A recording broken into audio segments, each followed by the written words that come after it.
नमस्ते। आज हम एक बहुत ही दिलचस्प सफर पर निकलने वाले हैं। 1000 साल लंबा सफर हिंदी साहित्य की दुनिया में। तो चलिए शुरू करते हैं। तो ये देखिए, ये है हमारा पूरा रोड मैप। ये टाइमलाइन हमें आदिकाल की वीर गाथाओं से लेकर सीधे आज के मॉडर्न दौर तक ले जाएगी। और सबसे मज़ेदार बात यह है कि हम देखेंगे कि कैसे जैसे जैसे समाज बदला, वैसे वैसे हमारी कहानियों और कविताओं का अंदाज भी बदलता गया। तो सफ़र का हमारा पहला स्टॉप है आदिकाल। इसे वीर गाथा काल भी कहते हैं। और नाम से ही पता चल रहा है ना, ये वो दौर था जब हर तरफ छोटे छोटे राज्य थे जो आपस में लड़ते रहते थे। तो जाहिर है उस दौर की कविताओं में भी हमें वही तलवारों की खनक और युद्ध का जोश सुनाई देता है। उस दौर के साहित्य का मतलब ही था वीरता, युद्ध और देशभक्ति। कविताएं असल में उस जमाने की धड़कन थी। उनका काम था राजाओं और योद्धाओं की बहादुरी के किस्से सुनाना, उन्हें अमर कर देना। और हाँ, रणभूमि में सैनिकों में जोश भरने का भी ये एक जबरदस्त जरिया थी। और ये कविताएं लिखता कौन था? ये थे चारण कवि, जैसे कि चंद बरदाई। अब ये सिर्फ कवि नहीं थे, सोचिए, ये अपने राजा के दोस्त भी थे, सलाहकार भी और एक तरह से इतिहासकार भी। इनका काम था अपने राजा की कीर्ति को अपनी कविताओं में हमेशा हमेशा के लिए जिंदा कर देना। और इसका सबसे बड़ा, सबसे मशहूर उदाहरण है पृथ्वीराज रासो। माना जाता है कि इसे चंदर बरदाई ने लिखा था। और यह सिर्फ एक राजा पृथ्वीराज चौहान की कहानी नहीं है, नहीं, ये उस पूरे दौर के आदर्शों, उनकी सोच, उनके मूल्यों का एक जीता जागता दस्तावेज है। तो आदिकाल की लड़ाइयों और वीरता के बाद माहौल में एक बड़ा बदलाव आया। सदियों के युद्ध के बाद अब साहित्य का फोकस राजाओं की तलवारों से हटकर दिल की भक्ति पर आ गया, ईश्वर से प्रेम पर आ गया। अब ये जो भक्ति का दौर था ना, ये बड़ा दिलचस्प था। इसमें हमें दो मेन रास्ते दिखते हैं। एक तरफ थी निर्गुण शाखा। ये लोग मानते थे कि ईश्वर का कोई रूप रंग नहीं है, वो तो कण कण में है। कबीर जैसे कवियों ने इसी सोच को आगे बढ़ाया और समाज की कुरीतियों पर भी चोट की। और दूसरी तरफ थी सगुण शाखा, जो राम और कृष्ण जैसे ईश्वर के साकार रूप की भक्ति करती थी। इसमें तुलसीदास, सूरदास, मीराबाई जैसे बड़े बड़े नाम आते हैं। और इस दौर में जो लिखा गया वो सिर्फ कविता नहीं थी। रामचरितमानस हो, सूरसागर हो या कबीर के साखी ग्रंथ, ये रचनाएं तो करोड़ों लोगों के लिए आस्था का केंद्र बन गई। एक तरह से जिंदगी जीने का तरीका सिखाने वाले ग्रंथ बन गए।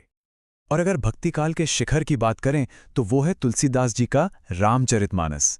ये महाकाव्य आज भी, सदियों बाद भी, उत्तर भारत की संस्कृति और लोगों के दिलो दिमाग का एक मजबूत हिस्सा है। तो भक्ति के बाद कहानी एक बार फिर घूमती है।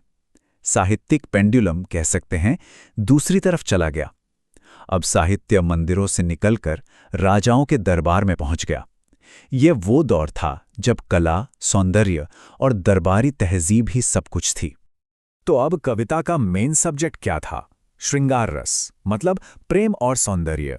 कविता अब एक बहुत ही महीन कारीगरी बन गई थी।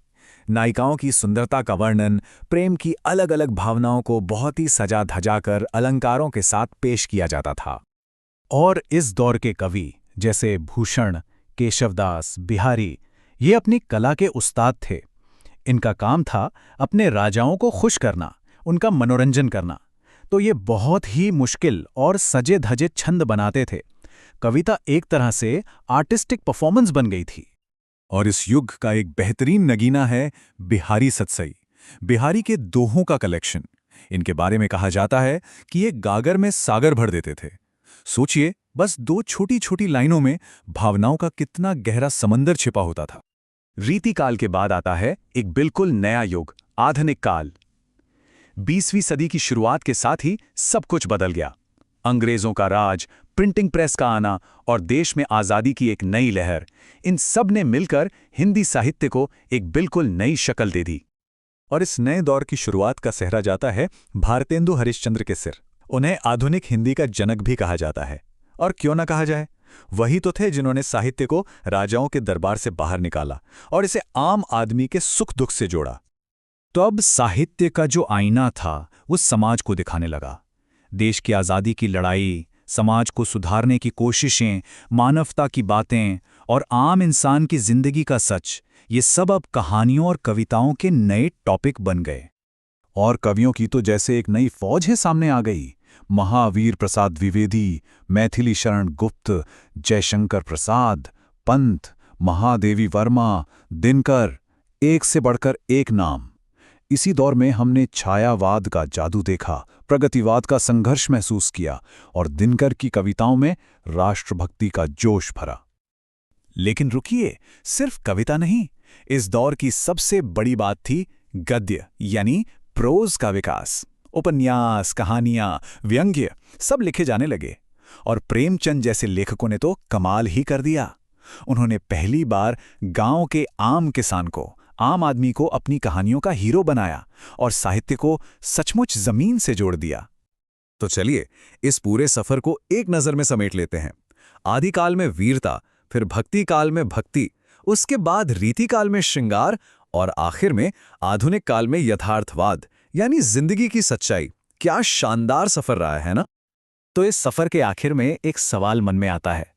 आज के इस डिजिटल जमाने में जहां ब्लॉग्स हैं, सोशल मीडिया है, यहां तक कि एआई भी लिखने लगा है, ऐसे में हिंदी साहित्य का अगला पड़ाव क्या होगा? इसकी अगली कहानी कौन लिखेगा? सोचने वाली बात है ना?